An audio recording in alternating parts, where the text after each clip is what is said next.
Hi, welcome to this episode of The Daily. My name is Brendan Malone. Well, I promise I'm not going to keep making episodes about the Brexit vote. I really, truly do promise that. There's just been certain aspects of it that I really wanted to talk about, and I didn't want to bore you with a massive, long, 20, 30, 40-minute episode. I thought I would just break them down into little parts and spread them out over the weeks. Today, what I want to talk about is the whole overinflation of the importance of the youth vote. So a lot of people have been talking about the youth vote and saying how, 75% of the youth who voted wanted to remain. And there's a lot of people saying things like the youth were sold down the river, their future was robbed, and the older voters didn't care about them and they shafted them, and that maybe the youth vote should count for something more in future. Maybe 16-year-olds should now be allowed to vote and their vote should have more sway, etc., etc., etc. First of all, there's a couple of problems with this particular idea. The most glaring and obvious problem is this is not how democracy works. Democracy works best when you actually have a combination of demographics involved in the voting. You tend to, not always, but you tend to, or you're certainly favouring a situation which is more likely to give rise to a general consensus where different opinions and insights are coming to the fore. So your older voters have something that young voters don't have. They have wisdom and life experience, and that really counts for a lot.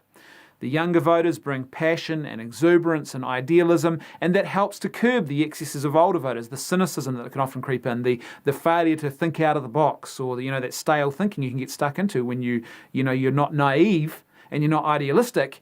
You can get stuck in a stale way of thinking and not seeing perhaps other ways of approaching issues. So there's a good balance when all of the people in a society come together and vote in this way. It's actually a really good thing. So favouring one particular sector is actually really, really problematic and puts your democracy at risk of some serious issues.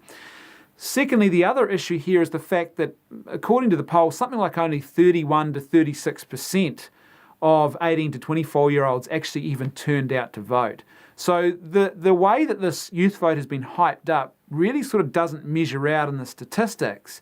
I mean, if the young people of Britain were so staunchly committed to remaining in the EU, why did 65+% of them stay home and not even bother to vote? Seriously, if they were that committed, wouldn't they have turned out? And if that other remaining percentage of young voters turned out, I wouldn't actually be surprised to discover that maybe the for and against would have evened up and become either a lot closer, or it might have even gone to 50-50 or even split where it was in favour of leaving. You just don't know.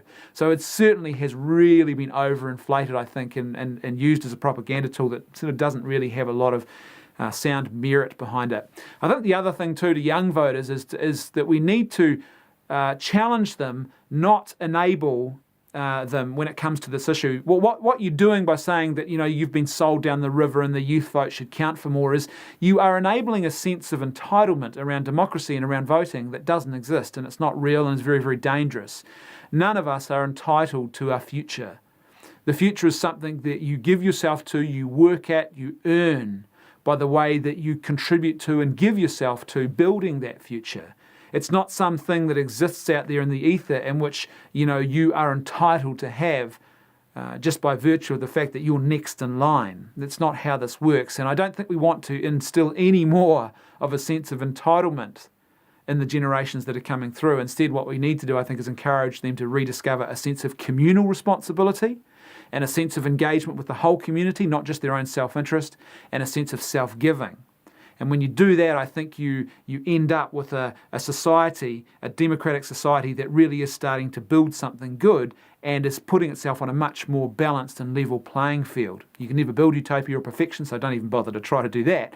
But you can certainly help the process along and help human flourishing by having a sort of more stable society, and I think that does that. One of my favourite proverbs, just to finish with, is an old Greek proverb that says that societies grow great when old men plant trees that they know they will never sit in the shade of. So the reminder here again is, don't just look to your own self-interest.